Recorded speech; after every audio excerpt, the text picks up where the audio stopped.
오늘 제가 여러분과 함께 나눌 말씀의 제목은 바른 생각이 바른 행동을 낳는다.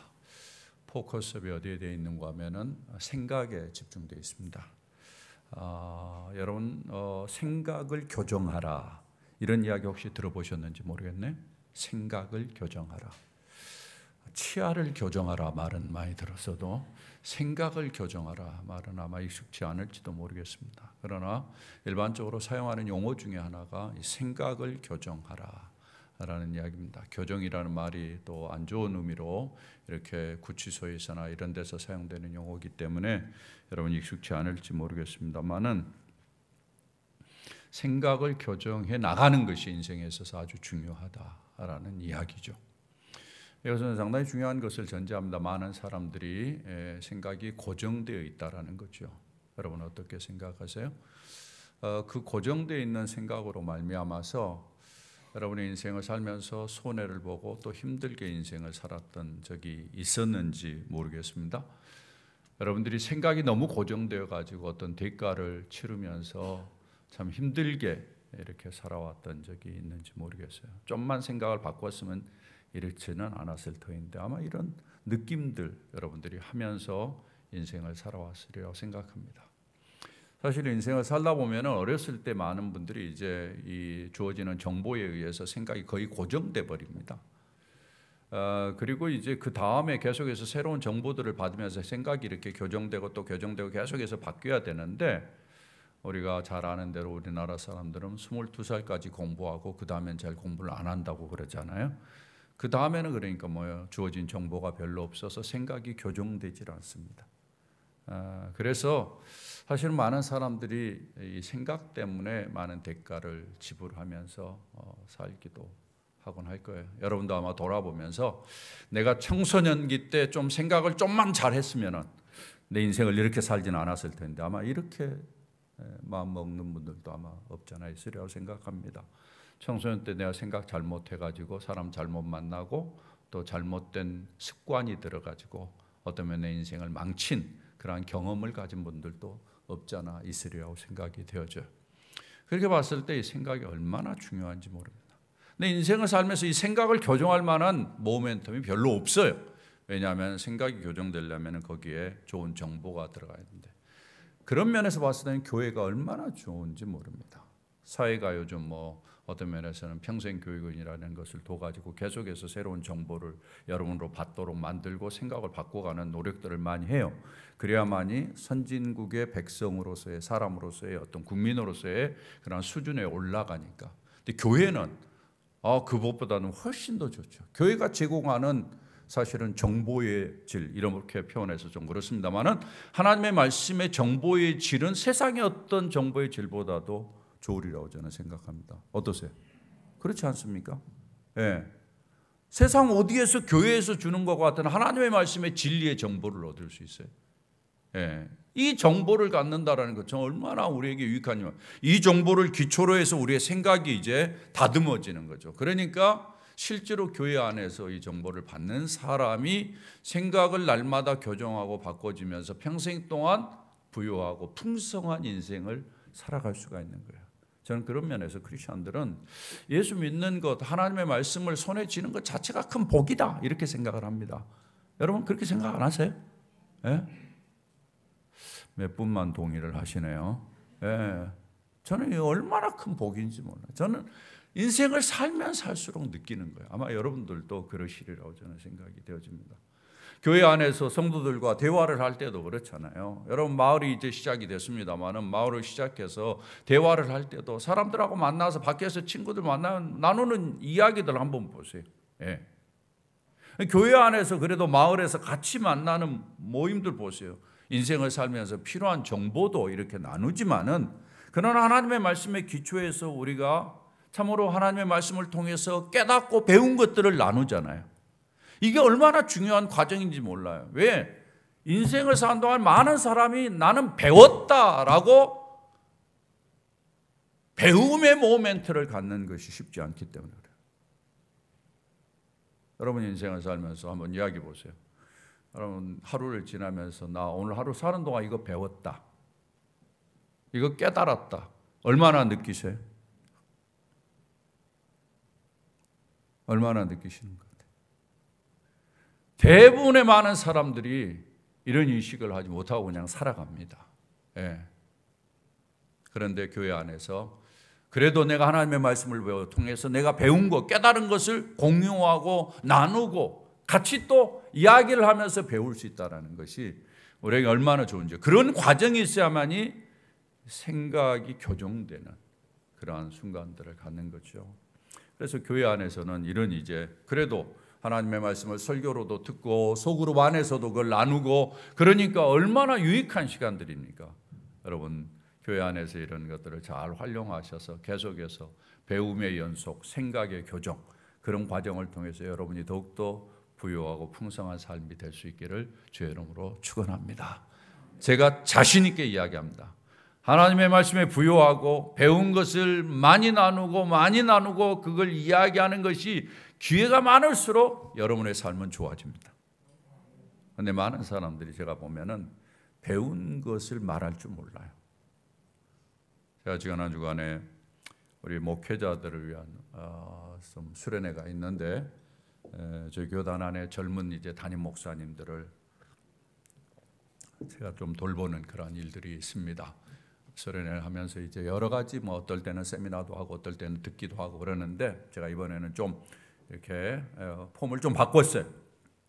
그래가지고 대화를 하면서 여러분이 목회를 시작하고 난 다음에 배운 것을 한번 이야기해봐라, 이렇게 이야기를 했더니 배운 것을 이야기하는 게 쉽지 않아요. 제가 느끼는 것이 사람들이 자기가 하는 것을 이야기하는 건 잘해. 자기가 뭘 하고 있다 이건 잘해요. 근데 자기가 뭘 배웠다 이건 익숙하지 않아요. 제가 깜짝 놀랐어요. 그래서 자기가 하고 있다라는 이야기는 막 하는데 뭘 배웠는지를 정리를 잘 못하는 그런 모습을 보면서 대부분의 많은 사람들이 그럴 수 있겠다라는 생각이 들어요. 자기가 하는 일을 급급해. 내가 뭘 배웠는지를 정리를 하셔야 돼요. 그래야만이 여러분의 생각이 교정되고 여러분의 삶이 훨씬 더 부해질 수 있습니다. 제가 단언합니다. 여러분이 교회를 나오고 하나님의 말씀을 들으면서 배운 것이 하나하나 차곡차곡 쌓여서 가면서 그것이 계속해서 어떤 면에서는 되새김질 될 때 여러분의 삶이 달라지고 부여해지는 거예요. 꼭 그걸 기억하고 그런 과정들을 거쳐갈 수 있기를 부탁을 드립니다. 여러분, 예수 믿는다고 해서 하루아침에 좋아져요, 안 좋아져요? 예? 하루아침에 안 좋아져요. 하루아침에 사람이 안 바뀌어요. 하루아침에 내 습관이 안 바뀌어요. 그러니까 많은 사람들이 예수 믿으면서도 예수님의 말씀을 들으면서 하나님의 말씀에 진리의 말씀을 적용해 살면서 누리는 부유함을 잘 몰라요. 이게 불행이죠. 꼭 부탁합니다. 오늘 성경은 바로 이 부분을 이야기하고 있어요. 예수님도 당대에 제자들을 데리고 다니면서 무지하게 힘들었어요. 왜? 사람이 생각이 안 바뀌니까. 그래서 예수님께서 종종 사람들의 생각을 바뀌는 모멘트를 마련하세요. 오늘 본문이 그래요. 여러분, 설교를 메모할 수 있도록 제가 드리는 용지에 두 번째 문제, 한 세 가지 정도를 제가 이 내용을 좀 정리하도록 이렇게 메모를 해놨습니다. 카테고리를 지었는데 첫 번째 카테고리를 한번 보시길 바랍니다. 뭐라고 이야기했습니까? 예수님이 이 말을 한 이유. 오늘 성경에 보면 11절에 예수님께서 이 말을 한 이유를 말씀하세요. 여러분 11절 한번 다시 한번 봐볼까요? 같이 한번 보십시다. 잘 생각하면서 읽어보세요. 같이 읽습니다. 그들이 이 말씀을 듣고 있을 때 비유를 더하여 말씀하시니 이는 자기가 예루살렘에 가까이 오셨고 그들은 하나님의 나라가 당장에 나타날 줄로 생각함이더라. 자 보세요. 예수님께서 이 말씀을 듣고 있을 때 비유를 더하여 말씀하시니, 비유로 말씀을 하는 거예요. 이제는 그 다음에 이제 비유의 내용이 나오는데 예수님께서 왜 이 비유를 말씀하시느냐? 이는이란 말은 왜냐하면 이 말을 하는 이유는 자기가 예루살렘에 가까이 오셨고 그들은 하나님의 나라가 당장에 나타날 줄로 뭐했다? 생각했다라는 거예요. 잘 생각해 보세요. 예루살렘에 자기가 가까이 오셨고 그렇게 되니까 하나님의 나라가 당장에 임할 줄로 제자들이 생각했어요. 그러면 생각했으면은 그 생각이 맞으면은 그대로 가면 될 거 아니에요. 그런데 예수님이 봤을 때는 그 생각이 틀렸어. 잘못됐어. 그래서 예수님께서 생각을 교정시켜 주는 거예요. 그 교정을 시키기 위해서 뭘 이야기하는 거예요? 비유로 들어서 이야기하는 겁니다.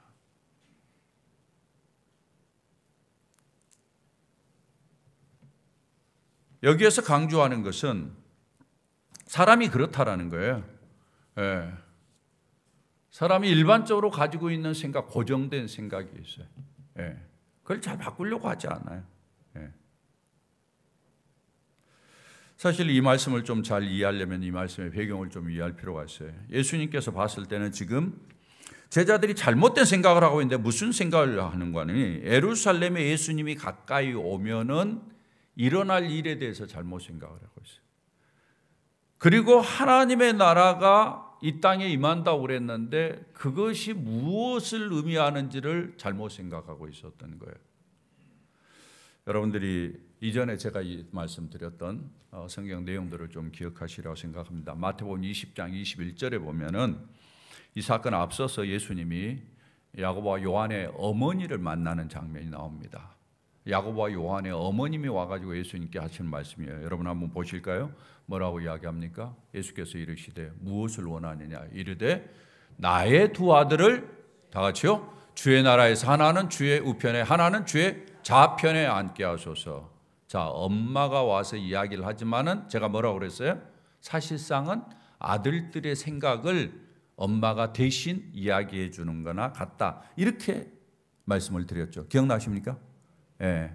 아마 자식들이 예수님 옆에 따라오면서 예수님이 곧 이제 나라를 세운다고 그러니까 그 나라를 세우면은 거기에 높은 자리들이 있을 거 아니에요. 우리가 말하기 좀 그러니까 엄마가 이야기해 주세요. 이렇게 이야기가 된 거지. 그래서 엄마가 이제 짐을 지는 거예요. 와가지고는 엄마가 예수님에게 당신의 나라가 세워지면은 거기에 우리 아들들 좀 좌우측으로 권세 있는 자리에 좀 세워주십시오. 이렇게 부탁하는 것입니다.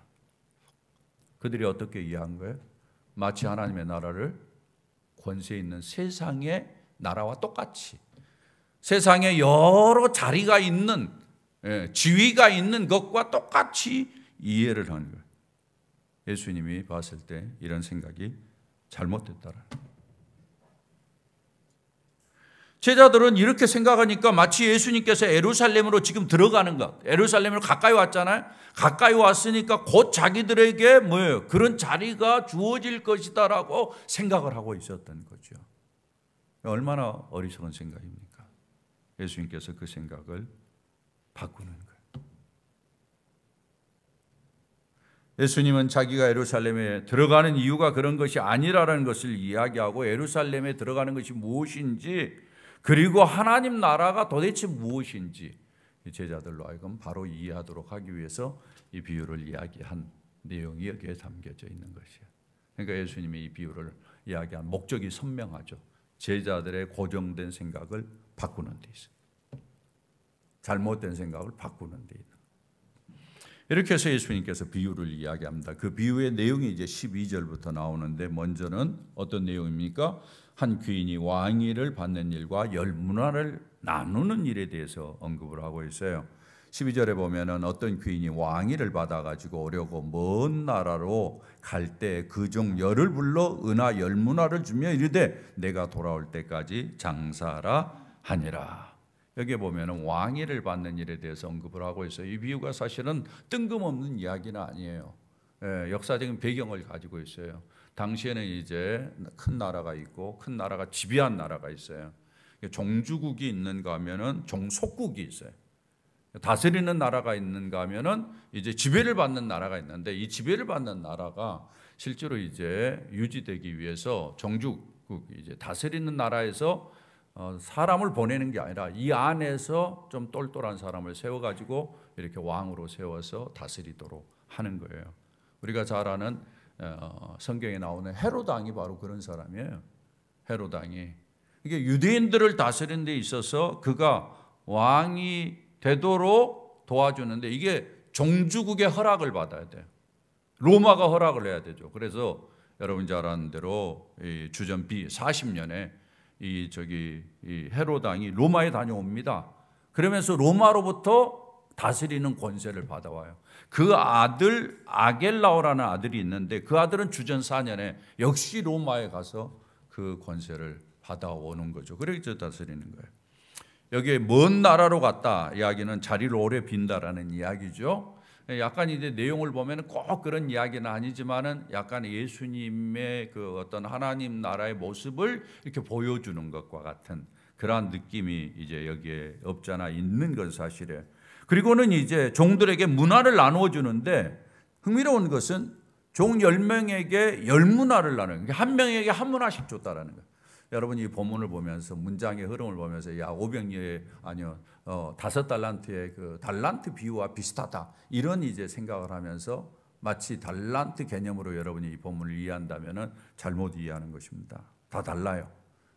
흥미로운 것은 뭔가 하면은 이 문화의 화폐 단위가 당시 노동자의 월급의 4개월치에 불과하다. 그렇게 큰 돈이 아니라는 거예요. 그런데 재미있는 것은 오늘 성경에 볼 때 뭐라고 이야기를 하는가 하면은 13절 하반절에 내가 돌아올 때까지 주인이 시간을 정하는 거예요. 예. 그리고 장사하라. 그 용도도 분명히 이야기를 해줘요.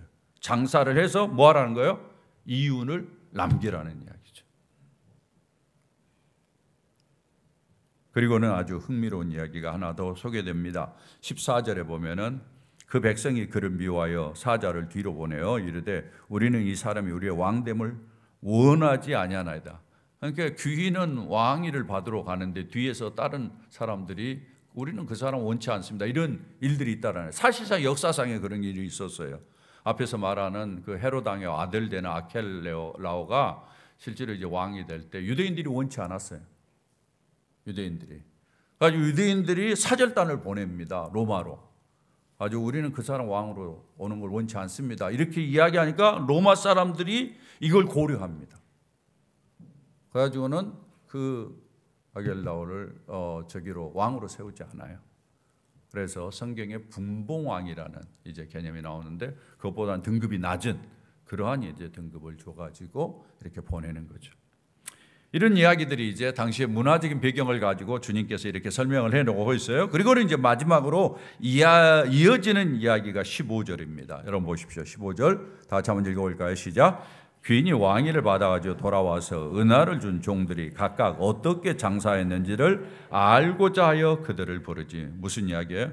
종주국에 가가지고 이제 왕권을 받아왔어요. 그리고는 제일 먼저 하는 일이 자기가 맡긴 문화를 사람들이 장사를 잘했는지 뭐예요? 정산을 하는 거예요. 계산을 한다는 이야기죠.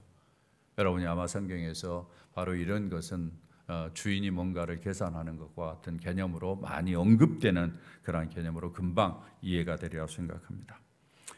근데 흥미로운 것은 여기에 16절부터 이제 사람들이 언급이 되는데 10명에게 나눠졌는데 이 세 사람만 여기서는 언급이 돼요.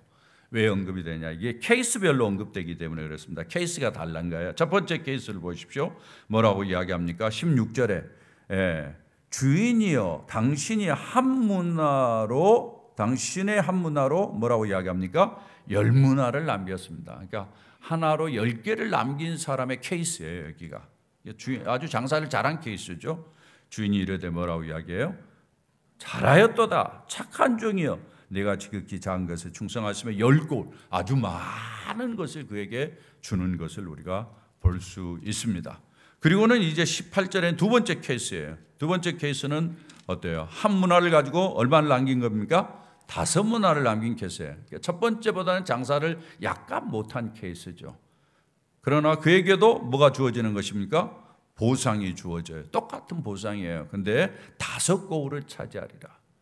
어떤 모양으로든지 수고한 것에 대해서 보상을 주는 그러한 모습이 여기에 언급되고 있습니다. 네, 핵심은 뭔가 하면 이제 마지막 한 사람이에요. 마지막 사람이 20절에 이렇게 이야기합니다. 주인이여 보소서 당신의 한 문화가 여기 있나이다. 내가 수건으로 쌓아두었습니다. 문화를 가지고 아무것도 안 하고 쌓았다라는 거예요. 그 다음에 21절 그 이유가 뭐냐? 이는 자, 이는 그 책임을 누구에게 돌리는지 보세요. 다 같이 읽어봅니다.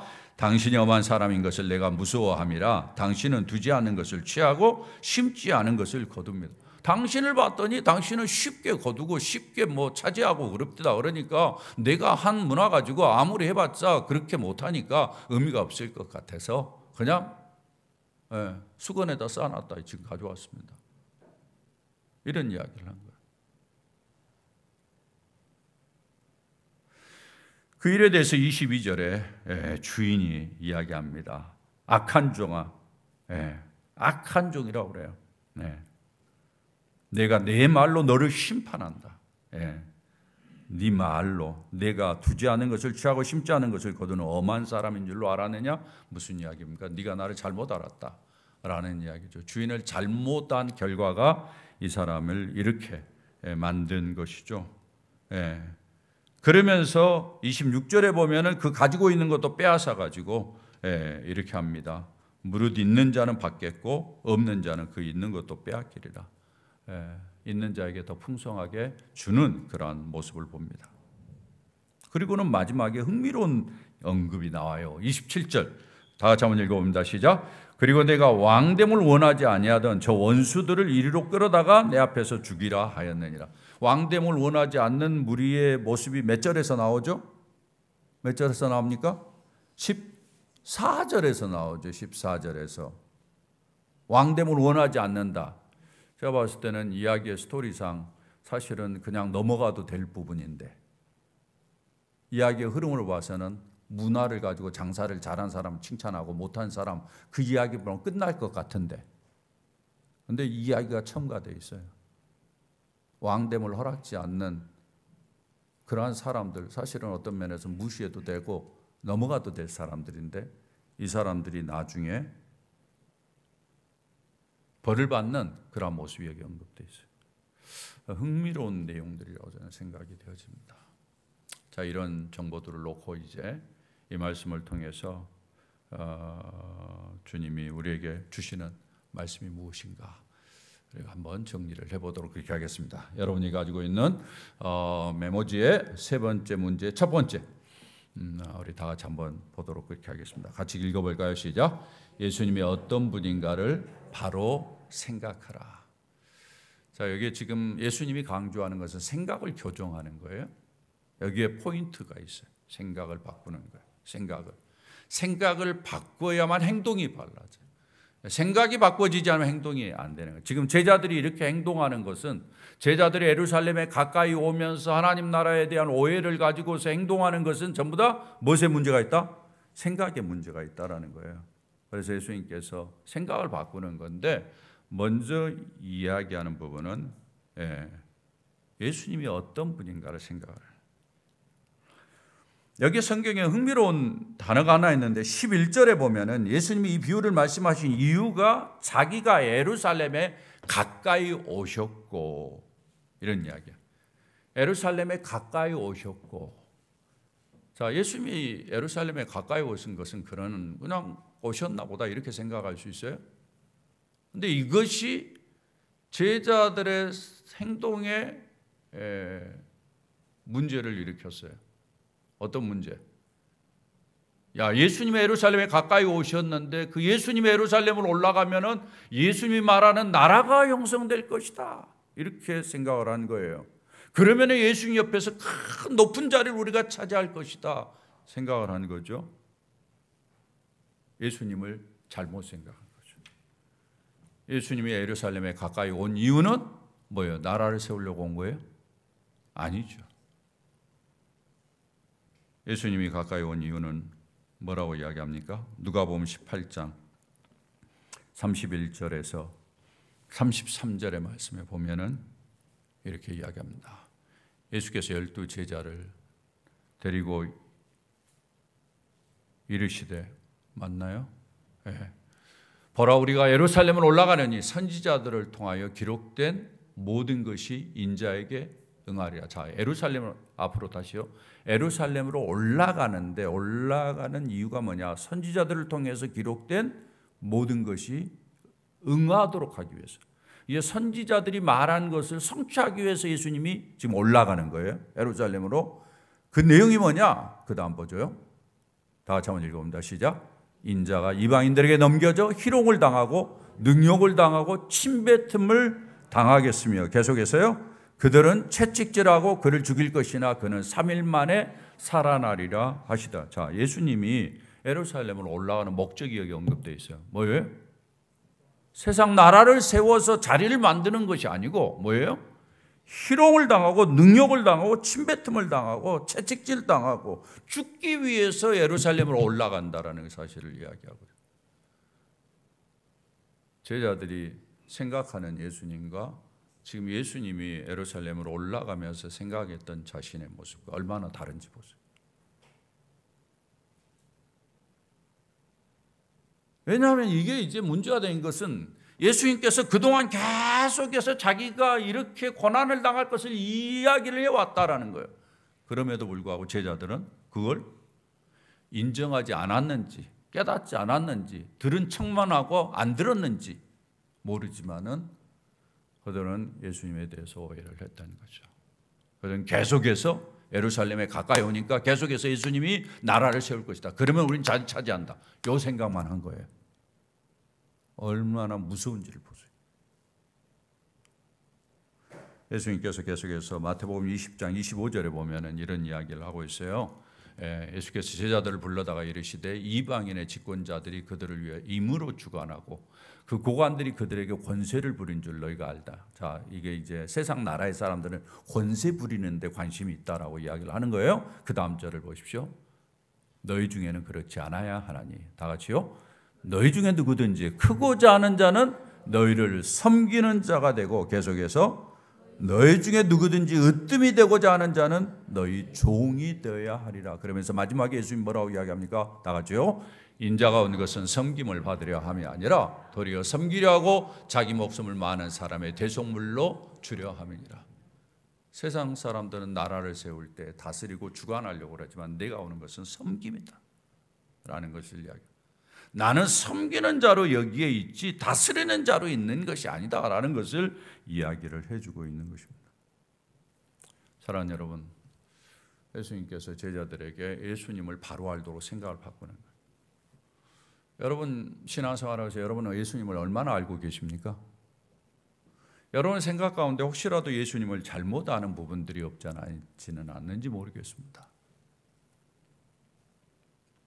우리가 신앙생활하면서 놓치지 말아야 될 것이 예수님이 어떤 분인가를 잘 알아야 돼요.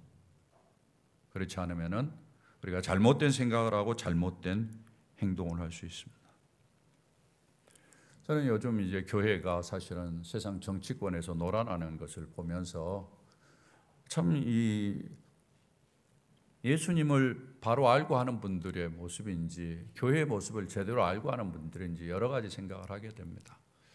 제가 정치적인 이야기를 이렇게 거의 하지 않습니다만은 이런 것들은 우리가 분별을 하기 위해서 하는 거예요. 성경에 보면 예수님이 이 정치권의 권력을 사용하지 않았어요. 예수님은 절대 그런데 뭐 이렇게 하지 않았습니다. 예수님은 세상에 눈에 보이는 이런 그런 나라를 세우는 분이 아니에요. 권세를 가지고 휘두르는 분이 아니에요. 이것을 우리에게 잘 보여주는 거죠. 그래서 교회가 해야 될 일들을 잘 이야기했는데 교회는 뭐예요? 성경에서 이야기한 것처럼 세상의 다스리는 자들을 위해서 열심히 기도하는 거예요. 그게 교회에게 맡겨진 일이에요. 왜냐하면 우리가 편안하기 위해서 지도자들이 잘못하면 우리가 고달프니까 그들을 위해서 기도하라고 성경이 이야기를 하고 있고, 그 다음에 성경에서 강조하는 것은 교회는 세상의 빛이요 소금이에요. 그러니까 뭔가 다른 모습을 통해 세상에 감동을 주고 영향을 주라는 이야기지, 교회가 권세를 휘두르란 말은 하지는 않아요. 근데 사람들은 똑같이 세상 사람들과 똑같이 권세를 가지고 휘두르려고, 왜냐하면 그게 쉬운 방법이라고 생각하니까. 교회는 그렇지 않습니다. 교회는 세상의 기준을 제시하는 거예요. 세상이 잘못한 악에 대해서, 세상이 잘못한 윤리적인 인주에 대해서 이런 부분에서 철저하게 분명하게 교회는 이야기를 해야 되는 것이 교회의 역할입니다. 그렇지 않고 교회가 마치 세상의 정치적인 권력이나 이런 것을 등에 업고 뭔가를 행동하려고 하는 것처럼 어리석은 것은 없어요. 제가 보면 어떤 목사님들은 자기 교회 안에 세상의 관료가 누가 나온다, 자기 교회 안에 판검사가 얼마다, 이런 것 자랑하는 목사들 많아요. 제가 봤을 때는 어리석은 이야기. 물론 이 이야기는 크리스천들이 그런 자리에 올라가지 말라는 이야기가 아니에요. 크리스천들이 그런 자리에 올라가야 되죠. 열심히 해야 되죠. 그 안에서 영향력을 끼쳐야 되죠. 빛과 소금의 역할을 해야 되죠. 그러나 교회 공동체가 그런 역할을 하는 것은 하나님께서 우리들에게 원하는 것이 아니에요. 제가 봤을 때 예수님을 잘못 생각해서 나타나는 일이 아니겠는가라는 생각을 해봅니다. 우리가 예수님을 제대로 알고 예수님을 바로 알아서 우리의 행동이 잘못되지 않도록 우리가 깨어 있어야 라고 생각합니다. 두 번째입니다. 다 같이 한번 읽어봅니다. 시작. 하나님의 나라에 대해서 바로 생각하라. 이 하나님의 나라에 대해서. 제자들의 문제는 늘 이 하나님의 나라를 세속적인 나라와 똑같이 생각했던 거예요. 그러나 예수님이 이야기를 했어요. 누가복음 17장 20절에서 21절의 말씀에 보면은 이렇게 이야기합니다. 바리새인들이 하나님의 나라가 어느 때 임하나이까 물으니까 예수께서 말합니다. 뭐라고 이야기해요? 하나님의 나라는 볼 수 있게 임하는 것이 아니다. 이게 뭐예요? 하나님의 나라는 물질적인 것이 아니라는 것을 이야기해요. 세속적인 것이 아니다라고 그렇게 이야기를 하고 있는 거예요. 그리고는 하나님의 나라는 너희 안에 있다, 이렇게 이야기를 해요. 너희 안에 있다. 보이지 않는 것이죠. 이게 뭐예요? 하나님이 다스리는 것, 하나님이 우리를 지배하는 것, 이걸 하나님의 나라라고 그렇게 이야기를 합니다. 누가복음 18장에서는 뭐라고 이야기합니까? 어린아이들이 내게 오는 것을 용납하고 금하지 말라. 하나님의 나라가 이런 자의 것이니라. 어린아이와 같이 순수한 모습이 하나님의 나라의 특징인 것을 이야기를 해주고 있어요. 그리고는 누가복음 18장 17절에 보면은 누구든지 하나님의 나라를 어린아이와 같이 받들지 않은 자는 결단코 거기 들어가지 못한다, 이렇게 이야기를 하잖아요. 누가복음 18장 24절에 보면은 재물이 있는 자는 하나님의 나라에 들어가기가 어렵다, 이렇게 이야기를 해요. 그 다음에 누가복음 18장 29절 이하에서 보면은 하나님의 나라를 위하여 집이나 아내나 형제나 부모나 자녀를 버린 자는, 그 다음에 현세 여러 배를 받고 내세 영생을 받지 못할 자가 없느니라. 이렇게 주님께서 계속해서 하나님의 나라에 대해서 이야기를 해왔어요. 그렇다면 하나님의 나라에 보여주는 특징이 뭐예요? 하나님의 나라는 세상 나라와는 다르다는 것입니다. 하나님의 나라는 어떤 자리를 차지하는 것이 아니라는 것입니다. 하나님의 나라는 어린아이가처럼 받드는 것이라는, 하나님의 나라는 때에 따라서는 희생을 하는 것이 하나님의 나라라는 것을 우리에게 보여주고 있는 것이죠. 결국은 제자들이 하나님의 나라를 오해한 것이죠. 그래서 예수님께서 그걸 고치는 것입니다. 하나님의 나라를 바로 인식해라. 하나님의 나라를 잘못 이해하니까 허황된 생각을 하면서 제자들이 어떤 자리나 차지하려고 하는 이런 것들을 생각하는,